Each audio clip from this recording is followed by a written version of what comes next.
Sejam todos muito bem-vindos ao canal O Som do Clarim. Nós estamos com a lição de número 6. Essa pré-aula será para o dia 5 de fevereiro de 2023, que tem como título Mortos para o Pecado, mas ainda lutando contra ele. Classes de jovens das nossas escolas bíblicas dominicais. Se você não é inscrito, inscreva-se agora neste canal. Coloque a opção aí todas para você receber todos os nossos vídeos em primeira mão. Você se inscreve, assina o nosso canal, clica no sininho de notificações e também na opção todas, tá bom? Compartilhe nossos vídeos e também, se você puder, faça seu comentário que nós vamos responder com todo carinho. O texto principal dessa lição diz que de sorte que fomos sepultados com ele pelo batismo na morte, para que, como Cristo ressuscitou dos mortos pela glória do Pai, assim andemos nós também em novidade de vida.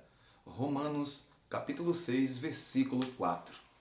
O resumo da lição diz: o crente, uma vez justificado e santificado, mediante a fé no sacrifício de Jesus Cristo, deve morrer para o pecado.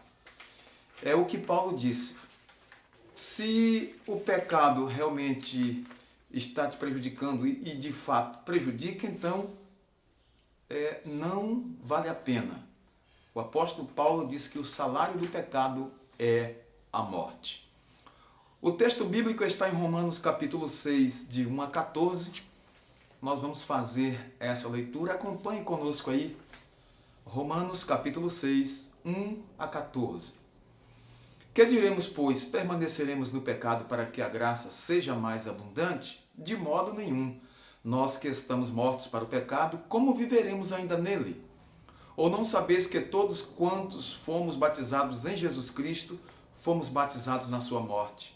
De sorte que fomos sepultados com ele pelo batismo na morte, para que, como Cristo ressuscitou dos mortos pela glória do Pai, assim andemos nós também em novidade de vida. Porque se fomos plantados juntamente com ele na semelhança da sua morte, também o seremos na da sua ressurreição. Sabendo isto, que o nosso velho homem foi com ele crucificado para que o corpo do pecado seja desfeito, a fim de que não sirvamos mais ao pecado. Porque aquele que está morto está justificado do pecado. Ora, se já morremos com Cristo, cremos que também com ele viveremos, sabendo que, havendo Cristo ressuscitado dos mortos, já não morre. A morte não mais terá domínio sobre ele. Pois quanto a ter morrido, de uma vez morreu para o pecado, mas quanto a viver, vive para Deus. Assim também vós considerai-vos como mortos para o pecado, mas vivos para Deus em Cristo Jesus nosso Senhor. Não reine, portanto, o pecado em vosso corpo mortal, para lhe obedecerdes em suas concupiscências. Nem tampouco apresenteis os vossos membros ao pecado por instrumentos de iniquidade, mas apresentai-vos a Deus como vivos dentre mortos, e os vossos membros a Deus como instrumentos de justiça. Porque o pecado não terá domínio sobre vós, pois não estáis debaixo da lei, mas debaixo da graça. Que lição linda, hein? Que texto maravilhoso para esta semana. A palavra de Deus aqui nos mostra que o apóstolo mostra a nova posição do crente, do cristão, uma nova posição diante de Deus. Nós fomos perdoados gratuitamente e agora estamos libertos pelo poder de Cristo. Então vamos pensar aqui nas mudanças que ocorrem com o crente após a justificação, essa justificação que nos conduz a esse estado de graça, de leveza, essa justificação diante de Deus. Romanos capítulo 5 diz: justificados pela fé, temos paz com Deus por intermédio de Jesus Cristo. Veremos que as Escrituras afirmam que o crente precisa agora morrer para o pecado, pois agora ele ocupa uma nova posição diante de Deus, porque vive agora em novidade de vida. A primeira parte de nossa lição, querido jovem, mostra que o crente deve realmente morrer para o pecado. Nós precisamos estar mortos para as coisas do mundo, para o pecado.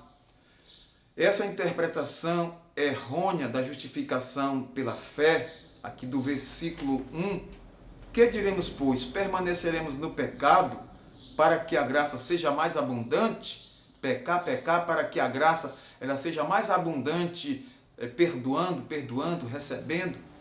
Então, é uma interpretação errônea da justiça pela fé. A doutrina da justificação pela fé não era tão fácil de ser assimilada por alguém que viveu anos debaixo do jugo da lei. Veja que não era tão fácil essa assimilação, essa absorção, absorver e entender essa doutrina. Imagine um judeu que viveu a vida toda sendo ensinado que a justificação era pela observância da lei e pelas obras. Agora, o contrário da graça, nós somos justificados pela fé em Cristo Jesus. Então, coloque-se no lugar dele, veja que isso realmente era difícil, assim, de uma hora para outra, os judeus aceitarem.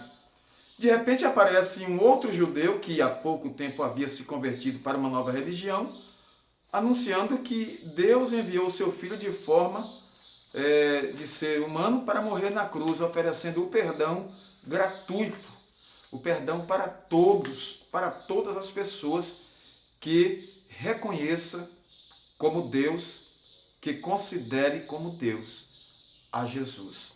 Então, observe que alguns versos da Bíblia, alguns versículos falam dessa forma contundente da justificação pela fé, pela graça, Deus concedendo essa bênção, essa dádiva somente pela fé somente, como está em Romanos. Observe que Lutero, ele, quando elaborou as suas teses, era realmente firmado nessa doutrina, pela fé, pela graça, pela fé, pela graça. Aqueles que pela fé recebem a Jesus como Senhor, como Salvador, devem confiar no perdão imerecido de Deus. Deus nos dá, não por merecimento, mas pelos méritos de Cristo.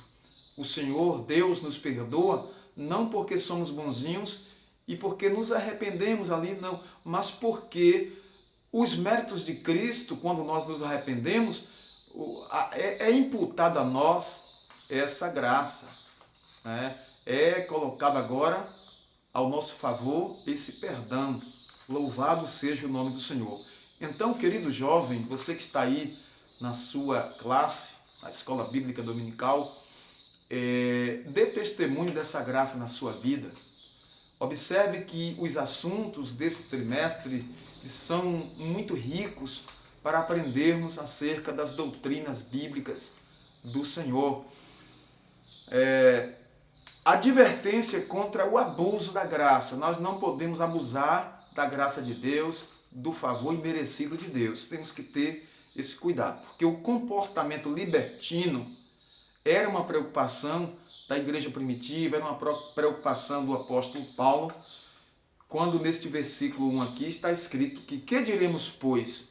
Permaneceremos no pecado para que a graça seja mais abundante?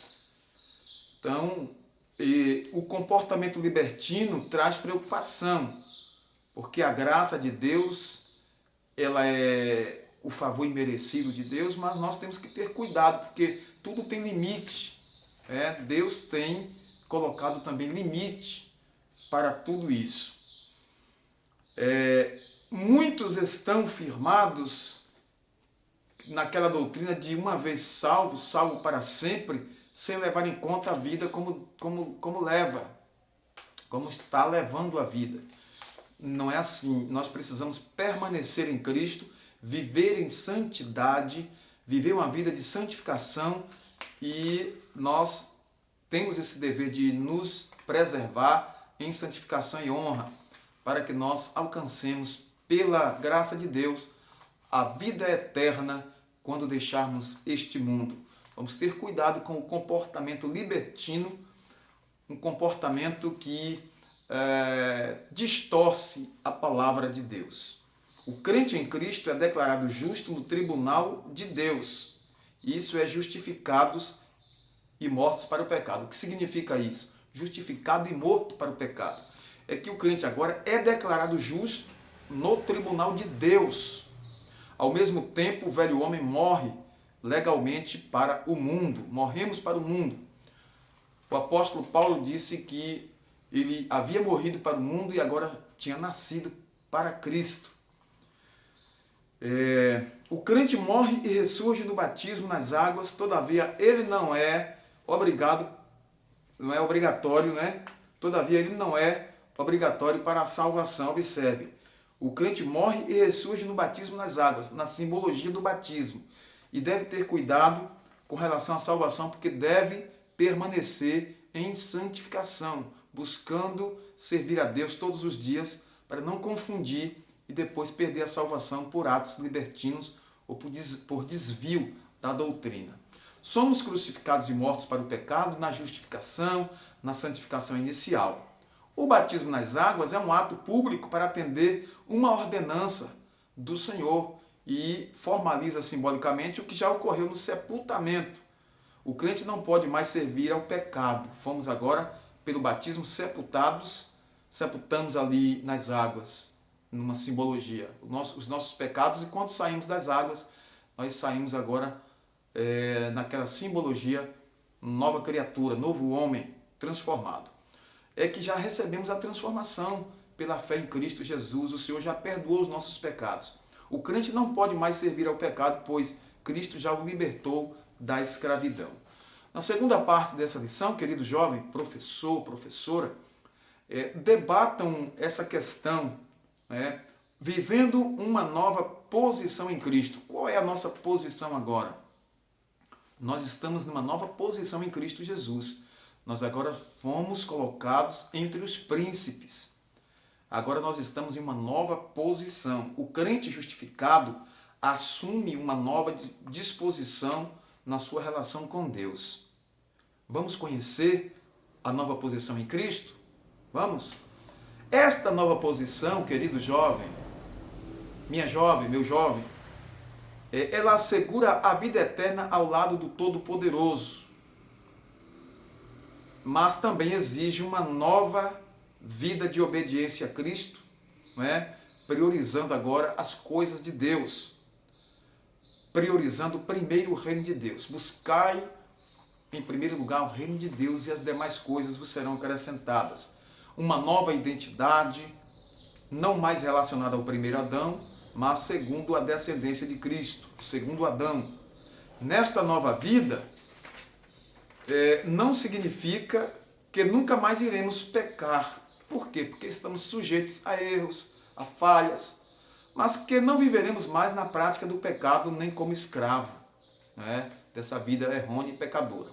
Não é passe livre para pecar e depois ficar pedindo perdão. Pecar, pedir perdão. Pecar e pedir perdão. Se acontecer algum deslize, claro, o socorro é em Cristo Jesus, o nosso advogado. Mas nós precisamos lutar para viver uma vida de santificação e honra, fugindo da aparência do mal, fugindo do pecado. Sigamos a santificação contínua, progressiva, durante toda a nossa vida, até o arrebatamento da igreja, que nós conseguiremos a santificação final após o arrebatamento. É o que Paulo chamou de estatura de varão perfeito. Vivificados em Cristo, nós agora fomos vivificados no Senhor.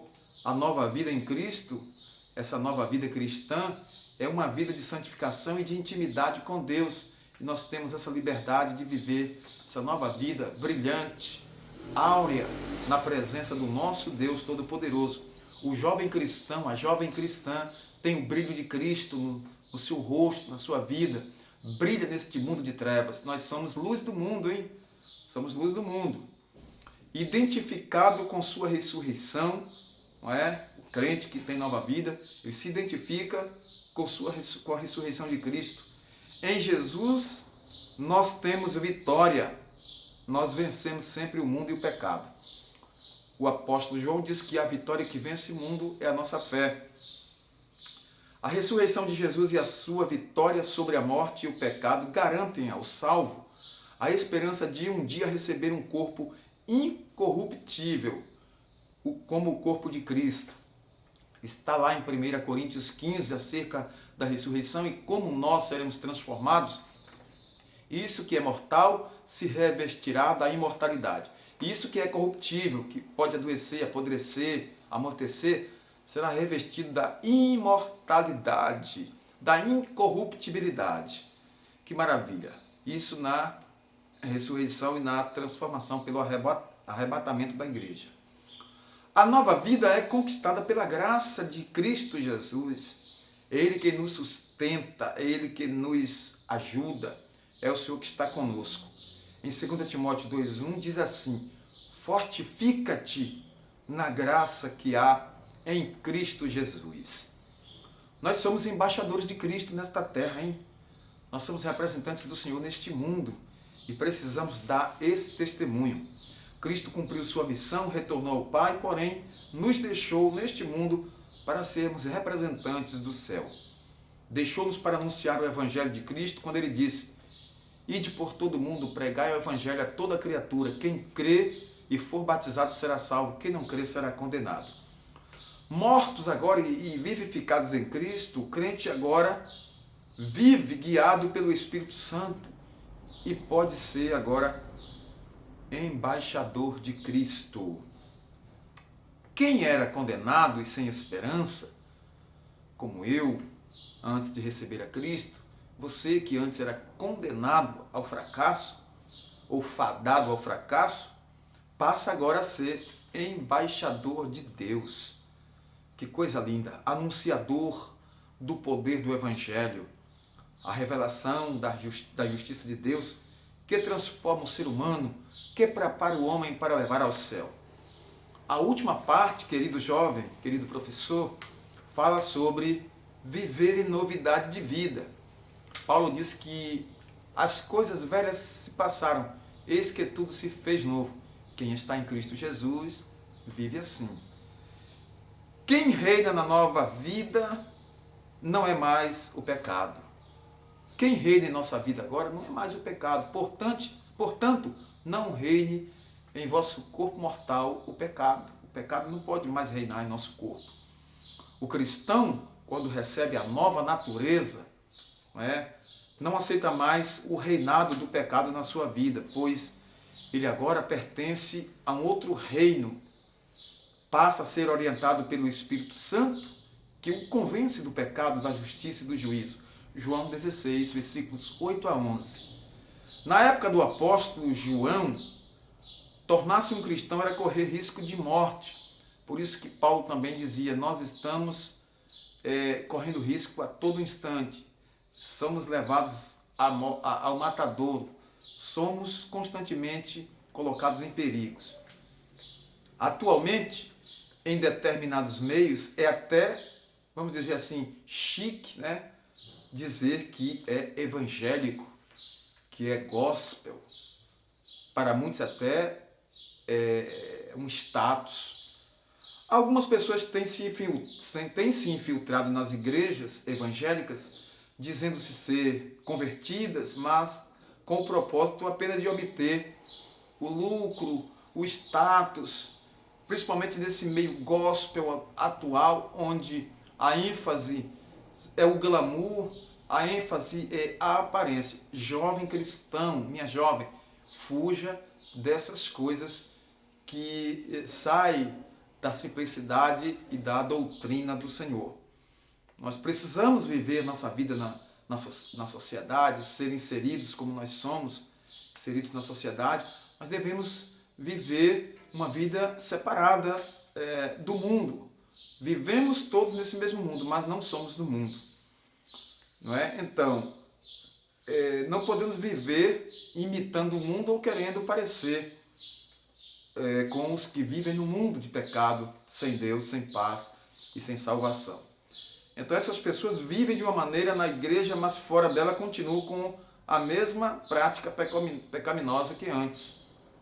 Quando estão congregando é uma coisa, quando sai é outra. Então, fuja dessa situação. Deus quer cristãos compromissados, cristãos que têm compromisso com a obra de Deus. Libertados, né?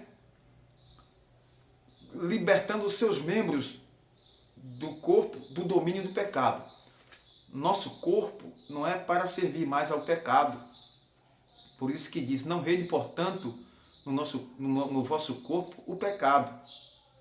A intimidade com Cristo deve nos levar a uma vida de mudança, de mentalidade, de comportamento, de caráter. Nós somos transformados, nós não somos mais pecadores contumazes, nós não somos mais ímpios, nós somos novas criaturas, nós somos transformados pelo poder e pela graça de Deus. A intimidade com Cristo leva a uma vida de mudança em todas as esferas. Queremos agradar ao Senhor e sabemos que o que Ele agrada é viver de modo digno, glorificando o seu santo nome em todo o tempo, em todas as circunstâncias. Os membros do nosso corpo atendem ao comando do nosso cérebro, da nossa mente. Então, uma mente transformada, renovada, como Paulo ensinou lá aos Romanos, capítulo de número 12, né? Transformai-vos pela renovação da vossa mente. Então, nos leva a uma vida espiritual capaz, uma vida espiritual plena, cheia da graça e do poder de Deus, com a mente transformada. No sentido espiritual, não é diferente, né? Estou falando aí de mente, de comportamento, e na vida espiritual não é diferente. Nós temos que mudar o nosso comportamento, o nosso viver, temos que ser conduzidos pelo Espírito Santo, e tudo que é bom, tudo que é honesto, tudo que é puro, tudo que santifica, tudo que glorifica a Deus, então nós devemos pensar e também praticar. Então a pessoa que tem a mente transformada pelo poder do Evangelho, pelo poder de Cristo, discerne coisas espirituais e usa os seus membros, os membros do seu corpo, não é? Os olhos, as mãos, os pés, todo o seu corpo, não é? A língua, a boca, os ouvidos, usa o seu corpo para glorificar a Deus. Louvado seja o nome do Senhor. Usa o seu corpo para servir a justiça divina. Filipenses 4, 6 e 7, confira aí na Bíblia, diz assim, o velho homem, não é?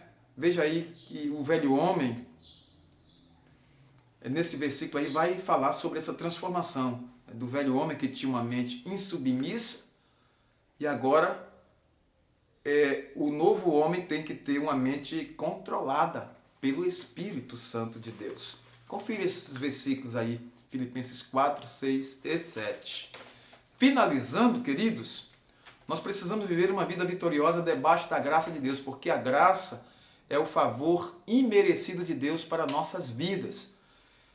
E tem sido, nesses últimos dias, muito banalizada. A graça tem sido muito banalizada. Há pessoas que dizem que vivem debaixo da graça, contudo não glorificam a Jesus com suas palavras, nem com suas ações, muito menos com suas atitudes. Estes não podem dizer que são sal e luz do mundo, sal da terra e luz do mundo, não é?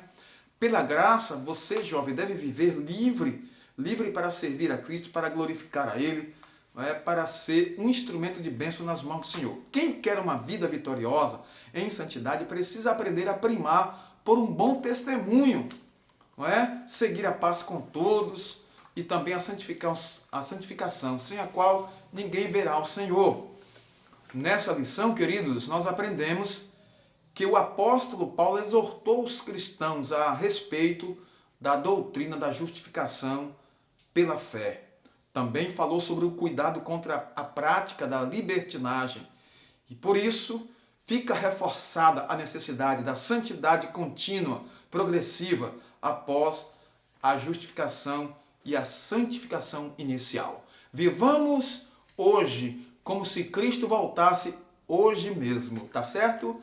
Em Cristo Jesus, a minha saudação a todos os nossos inscritos, os nossos ouvintes, você que não é inscrito, inscreva-se, nos ajude e compartilhe nossos vídeos. A todos, nosso muito obrigado. Vamos orar agradecendo a Deus.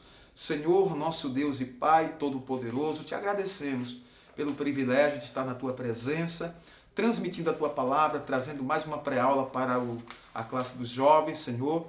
Nós te agradecemos por todo o privilégio recebido, pelas bênçãos, pela palavra de Deus aos nossos corações, por nossas escolas bíblicas dominicais, por tua palavra aos nossos corações. Te agradecemos, ó Pai, em nome de Jesus, o teu Filho, desde agora e para sempre. Amém. A todos, nosso muito obrigado. Até uma próxima pré-aula, querido jovem.